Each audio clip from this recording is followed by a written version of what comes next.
Welcome back to the deep dive. I've got a question for you. Might sound a bit out there, but bear with me. What if the key, the real key to changing your life, building that rock solid resilience, or maybe even, starting something that changes the world, what if it all began with something super simple, something maybe you do every day without even thinking about its power?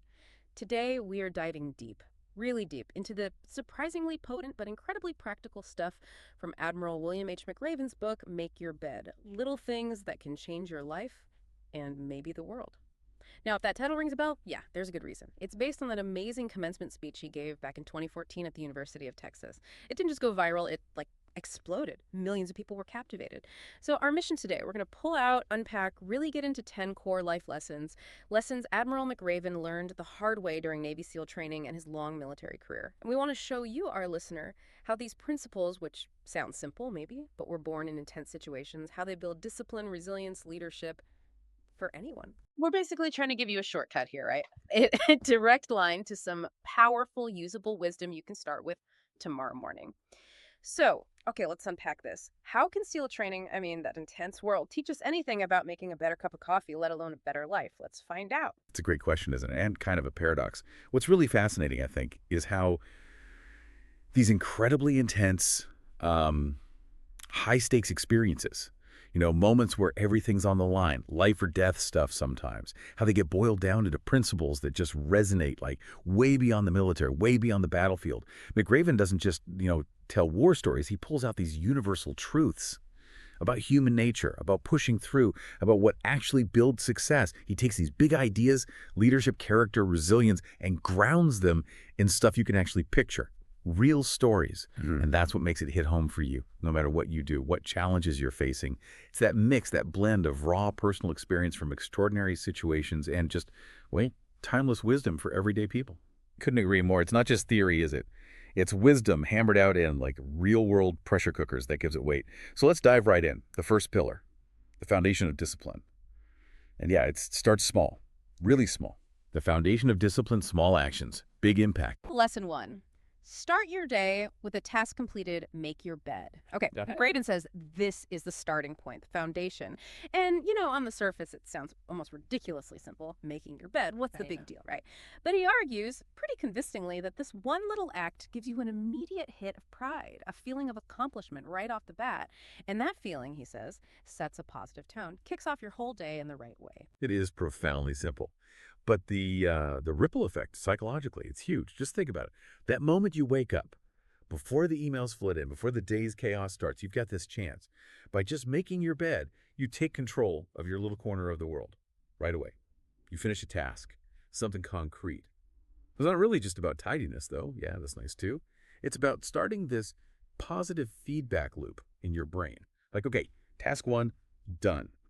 That tiny win, even just smoothing sheets, fluffing pillows, it builds this micro momentum. It's like you're proving yourself, hey, I can finish things. And that little success, it primes you, makes you more ready to tackle the bigger stuff. Is the difference between starting the day feeling like you're already behind versus feeling proactive, like, okay, I'm in charge here.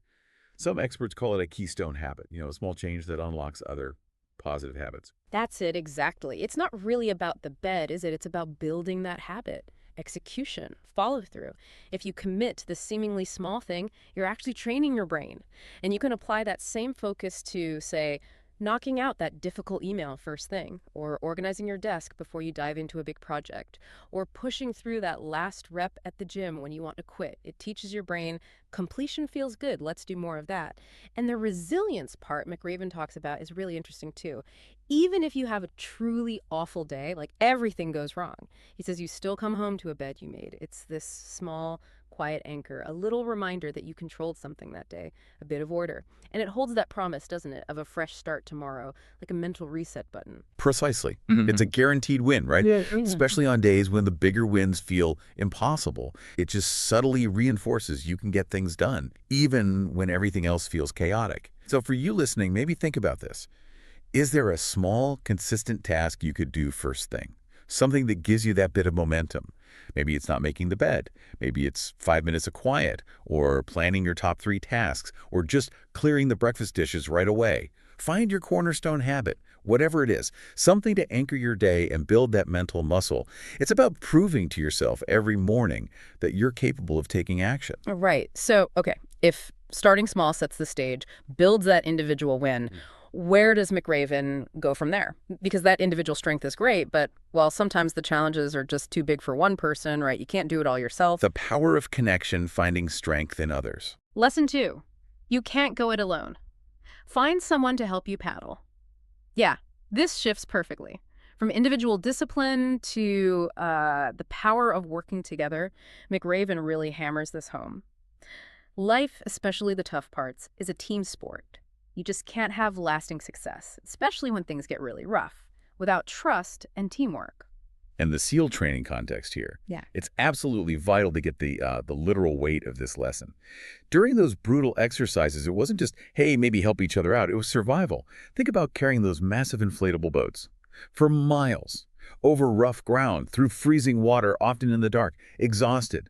Or those physical challenges where if one person messes up, the whole team suffers, maybe even gets hurt. It wasn't about who is the strongest guy, the hero. It was about collective survival. Shared pain, shared effort. It was about trusting the person next to you implicitly, know they had your back, literally keeping you paddling, keeping you from quitting. They learned fast and hard that support wasn't just nice, it was like non-negotiable. And that translates so directly, doesn't it? Way beyond the military. Think about mentors in your career, someone who's been there, who can guide you. Indispensable. Or just collaborating at work. You need different skills, shared responsibility for big projects, building effective teams where people cover for each other. And in our personal lives, our support systems, friends, family, community, we sometimes grow up thinking asking for help is weak, right? Like admitting you don't know everything makes you less capable. But McRaven completely flips that. He's saying vulnerability, asking for help, actually builds stronger bonds. It shows trust. It invites people in. It creates this powerful sense of shared purpose, makes the team, whatever team that is, much stronger than just the individuals.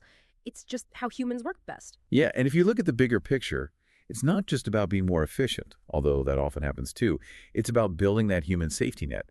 Nobody, absolutely nobody, achieves anything truly great completely alone. Think about it. Every successful entrepreneur, every amazing artist, every leader who made a difference, they had people, mentors, partners, supporters, critics, people who helped them paddle. It's recognizing our own strengths are valuable, sure, but they get amplified, like hugely, when we combine them with others. So for you listening, it raises a good question. Who are your paddlers? Are you actively seeking support when you need it, or trying to tough everything out alone? And just as important, are you offering to help others paddle when they're struggling? It's definitely a two-way street. That's how strong communities get built. Absolutely. And speaking of finding strength in others, sometimes it comes from the most unexpected places, from people you might initially underestimate. Inner strength over outer appearances, heart and grit. Lesson 3, only the size of your heart matters. This one really hits hard. It argues something that kind of flies in the face of our first impressions sometimes. That physical strength, how tall someone is, how smart they seem, often takes a back seat to pure grit, determination, that inner fire. It's about what's inside, not just the packaging. McRaven tells this fantastic story to illustrate it, about the Munchkin crew. Now, it wasn't meant disrespectfully. It was just an observation. This was a group of SEAL trainees who were noticeably, well, smaller than some of the other guys. Not as physically imposing, but time and time again, during those brutal physical tests designed to break everyone, these munchkins just defied expectations. Whatever they lacked in size, they more than made up for with unbelievable will, sheer spirit. They just refused to quit. They pushed harder, endured more, not because of muscle, but because of heart. It's such a vivid picture, isn't it? Completely redefined strength. It's a testament to how spirit can overcome physical limits. It absolutely challenges how we normally think about strength, yeah? We tend to look at the surface, don't we? How strong someone looks, how polished their resume is, how confident they seem. We make quick judgments. But McRaven's saying mental toughness, persevering through pain, bouncing back, believing in yourself that can overcome almost anything. It's about how sheer will can unlock potential you didn't even know was there. It's a reminder not to judge a book by its cover, basically. Not to underestimate people or yourself based on how things look on the outside. And that raises a really important question, I think. In a world so focused on, the visible stuff, social media, job titles, appearances, how do we get better at seeing and valuing the invisible stuff? How do we cultivate and recognize heart, determination, that quiet grit. It's about looking deeper, valuing those intangible things that really drive success and resilience in the long run. True strength isn't always loud. So for you listening, when have you seen heart win out over the odds? In your life or someone else's story?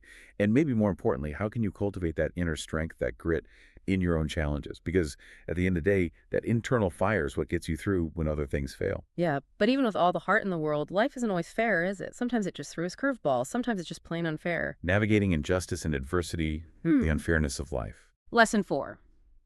Get over being a sugar cookie. Okay, this one is visceral and maybe one of the toughest lessons. In SEAL training, McRaven explains, sometimes punishment just happened, even if nobody messed up, or it was a tiny thing, or sometimes just because the instructors felt like it was a harsh lesson. Life is unfair sometimes, no point pretending otherwise. A real reality check. And the sugar cookie punishment itself is such a perfect physical example. Picture this. You've just done some grueling exercise, maybe swimming in cold ocean water. You're freezing, exhausted. Then you're ordered, soaking wet, to roll around on the beach until you're completely covered in sand, head to toe. Wet, gritty, miserable. And often it wasn't even your fault. It was just part of the deal.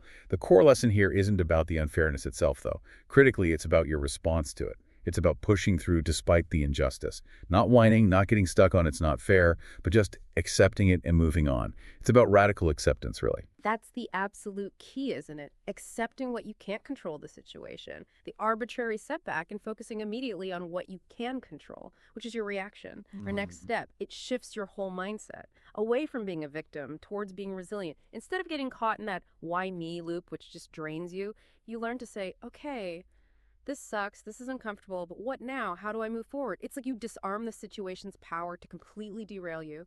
You learn to take the hit, shake off the sand, the self-pity, and just keep going. Get back in the fight. What's fascinating is the lesson in humility and pure grit it teaches. It really hammers home that sometimes the only thing you control is your reaction.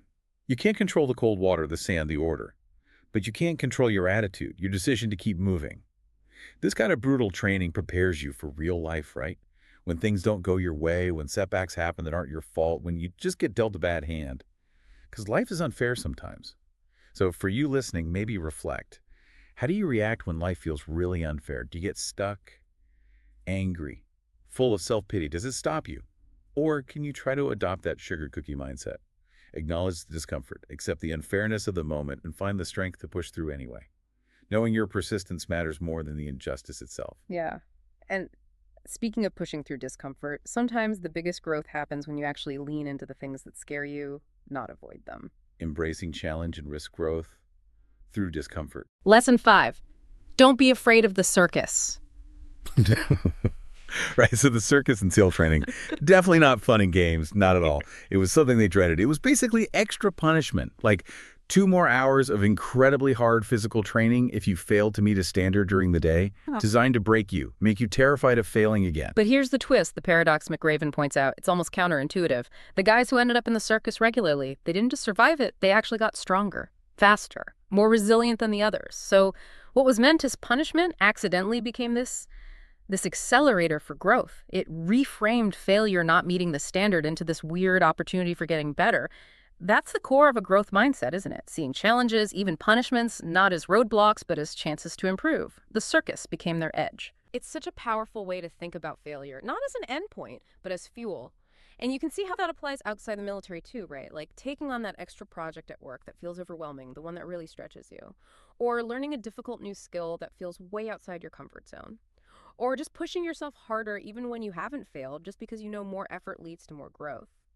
The circus teaches that embracing extra effort, especially when it's hard or unwanted, can lead to surprising breakthroughs. So for you listening, what circuses are you maybe avoiding right now? Are there challenges you shy away from because they feel like punishment? How could you reframe those? See them as chances to get stronger rather than just something to dread. Building on that idea, embracing the hard stuff, there's another lesson about taking bold action, even when it feels risky, even when it goes against the grain. Lesson 6. Slide down the obstacle head first. This one's all about calculated risk, being bold. McRaven argues that real success often requires stepping decisively outside your comfort zone, sometimes, like literally, head first. Yeah, the example from training is great because it's so clear. The obstacle course. There was this one specific obstacle, a big slide. Daunting. Now, the safe way, the cautious way, the slower way was feet first. But the faster way, the more efficient way, often the winning way, was to just go for it, head first. Yeah, it was riskier, scarier, took a leap of faith, but it worked better for those who dared. And it wasn't about being reckless. It was about assessing it, seeing the reward, and then committing boldly. It shows that sometimes the best path requires accepting some risk and just going all in. And that's the key difference, right? Calculated risk, not just being reckless. It's not about jumping blind. It's about looking, thinking, weighing the odds, and then having the guts to act. This lesson speaks right to that fear we all have sometimes. Fear of failure, fear of the unknown. When you take a bold step, even when it scares you, it often breaks down these mental walls you've built. It shows you what you're capable of when you start playing it quite so safe. It's like betting on yourself. It does raise that important question, though, for all of us. When is it smart to take a risk, and when is it just foolish? McRaven seems to suggest that boldness, backed by assessment, and a willingness to own the outcome often pays off. It's having the courage of your convictions, acting decisively when the moment comes, seizing opportunities. So for you listening, where in your life could you maybe afford to slide head first? Is there a project you're holding back on because it feels too big? A tough conversation you keep delaying? A personal goal that requires a real leap outside your normal routine? Sometimes the most direct route, maybe the only route forward, is just to take that plunge. Commit fully. Be bold. And stepping outside that comfort zone, being bold, often means facing your biggest fears. And sometimes, McRaven suggests, those fears look a lot like sharks. Facing fears head on, confronting the sharks. Lesson 7. Don't back down from the sharks. Yeah. Okay, this one uses a really strong metaphor. Sharks. They represent bullies, obstacles, fears, dangers, anything that intimidates you. And the message is simple, almost brutal. Don't run. Stand your ground. Face your fears with courage. The real-life story behind it makes the metaphor incredibly vivid. McRaven talks about actually swimming in waters known to have sharks off San Clemente during training. Terrifying, right?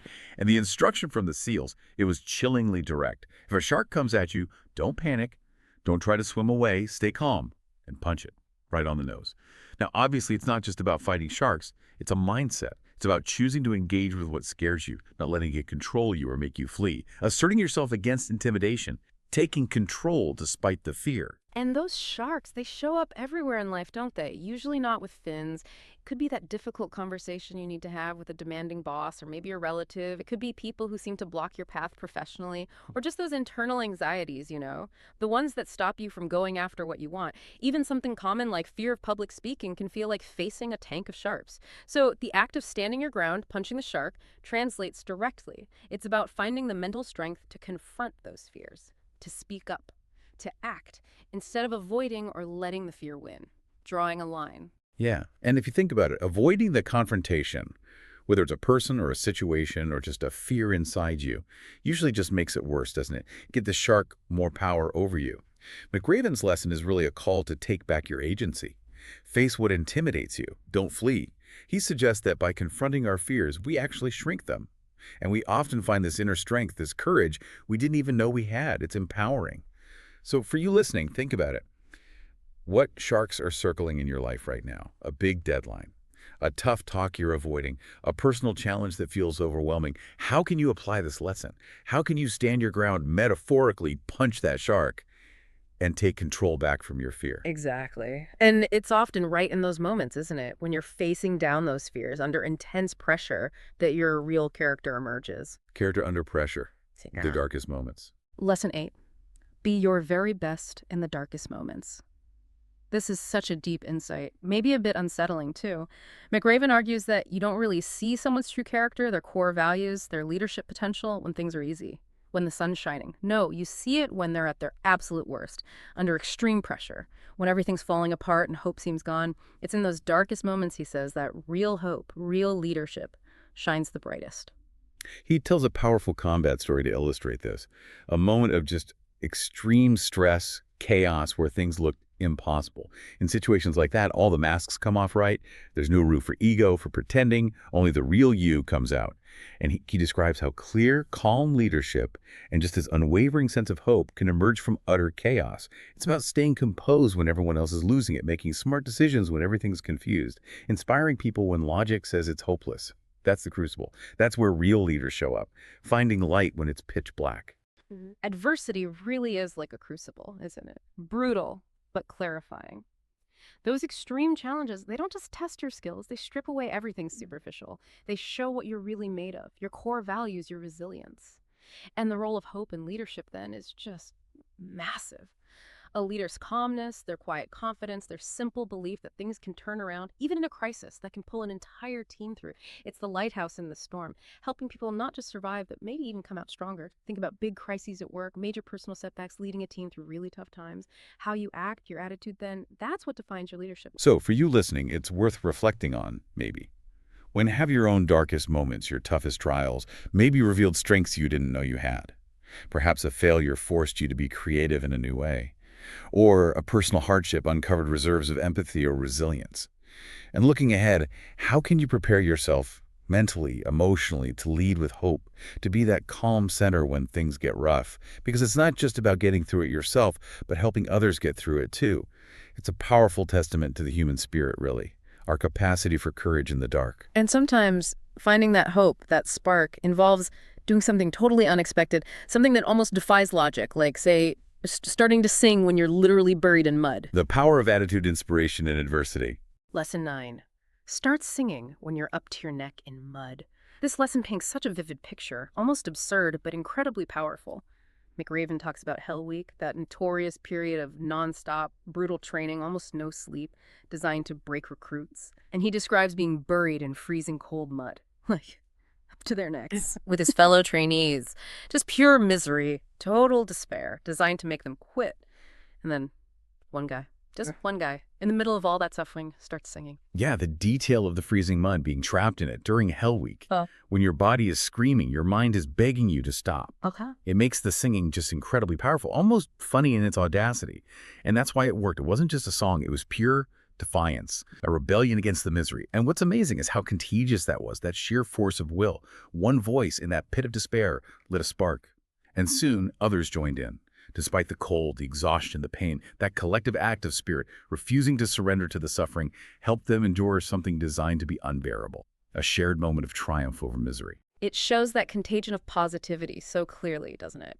How one person's attitude, their refusal to break, even in the absolute worst circumstances, can lift everyone else, shift the whole group's mindsets, mind over matter, pushed to the extreme. This lesson is all about the power of your mindset. Finding joy, or at least defiance, even when you're suffering. It's refusing to let your situation dictate your spirit. That one guy singing, it created this ripple effect of resilience, turned despair into shared strength. So for you listening, it's a really potent reminder, I think. In your toughest times, when you feel like you're metaphorically buried in mud, overwhelmed at work, facing personal struggles, dealing with collective stress, how can you find a way to sing? Doesn't have to be literal singing, obviously. Maybe it's a well-timed joke, a word of encouragement to someone else who's struggling, an unexpected act of kindness, or maybe just maintaining your own positive outlook, a defiant smile. How can that small act of defiance against despair ripple out, inspire others, or just help pull yourself and those around you through? It's amazing how much impact one person's attitude can have. Absolutely. And then the act of singing, that sheer refusal to be beaten, leads us straight into the final, maybe the most crucial lesson of all. The ultimate commitment to persistence. The ultimate act of persistence, never giving up. Lesson 10. Don't ever, ever ring the bell. This is it. The bottom line in SEAL training. Stark. Simple. Profound. There's an actual brass bell on the training grounds. Right there. Visible. A constant symbol. And if you couldn't take it anymore, if the pain, the exhaustion, the mental stress was just too much, all you had to do was walk over, ring that bell 3 times, and you were done. Out. Finished. So the lesson is crystal clear. Uncompromising. Never give up. McRaven insists that success, so often, is just beyond the point where most people quit, where they choose to ring that bell. That bell, it carries so much weight, doesn't it? Psychologically, emotionally. It represents all the pressure, the pain, the overwhelming temptation to just stop. It's the easy way out, the final surrender, the public admission of defeat. And McRaven emphasizes how often success really is just about keeping going, just a little bit longer. Pushing past the point where your mind is screaming stop, where your body aches, where logic says quit, where everyone else might have already stopped. It's that stubborn refusal to ring the bell, choosing persistence over ease, resilience over giving up, every single time. And that really ties everything together, doesn't it? It's the core message. Persistence.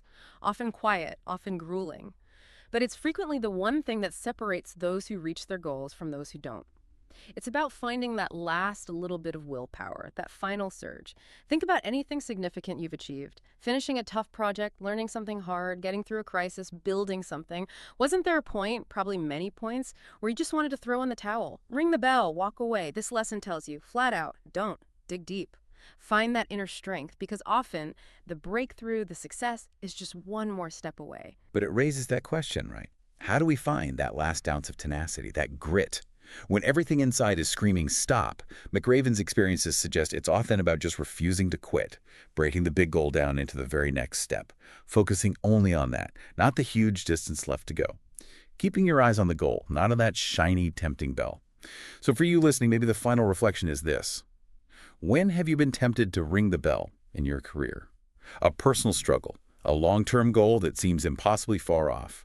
How can this lesson empower you now to push through your current challenges, knowing that tenacity, just refusing to quit, is often the key? Wow. Okay, those 10 lessons really, they pack a punch together, don't they? And what's amazing is how they all weave together. Looking back, you can clearly see these big foundational themes running through everything McRaven talks about. First, absolutely, is discipline. It starts with making the bed, seems tiny, but it builds that habit, that daily win. And that discipline carries over into everything else. It creates structure. Absolutely.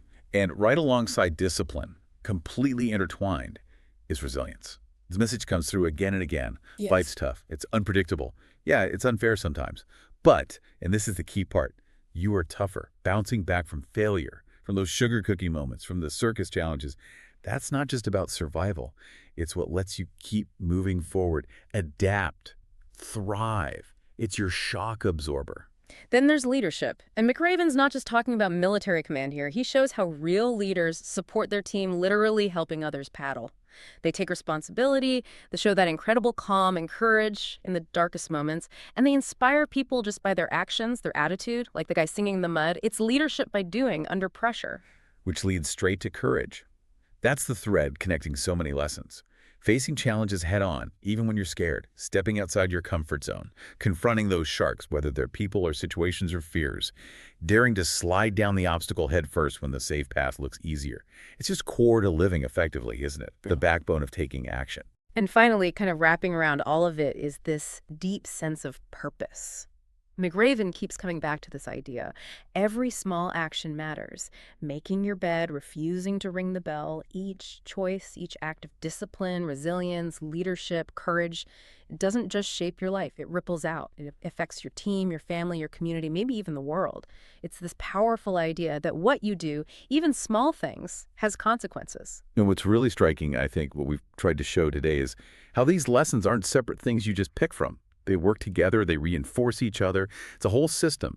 Discipline, like making your bed, fuels your resilience, helps you handle the sugar cookie stuff. That resilience gives you the courage to face the circus, slide head first, confront the sharks. All of that builds your leadership capacity, lets you be your best in the dark, maybe even inspires you to sing in the mud. And underpinning it all, that absolute commitment. Never, ever ring the bell. It all fits together, doesn't it? It's a complete framework, built on that simple, powerful idea. Start small, be consistent, and those actions ripple outwards. Personal change leads to bigger impact. #tag outro. So Admiral McRaven's challenge to all of us, it's simple, but it's big. If you want to change the world, start off by making your bed. As we finish up today, I really want you to think about that. What small, maybe seemingly insignificant thing can you do today, right now? What action could be the first ripple in changing your world, or maybe even beyond? What's your equivalent of making the bed? We've definitely covered some powerful ground today. Hopefully, this deep dive showed how lessons from the toughest training can offer really clear, practical steps for anyone, whether you're looking for motivation, direction, or just a way through a hard time. The key takeaway, like we said, isn't about joining the military. It's about those timeless human qualities: discipline, resilience, courage, purpose, qualities that help anyone thrive, anywhere. We've tried to give you a bit of a shortcut to building those in your own life, starting right now with that next small step. Yeah, take a moment. Think about what really stood out for you today. What was that one idea, that one story that really clicked? As always, it's been great diving deep with you, exploring these ideas, and finding those aha moments together. Until next time, keep diving deep.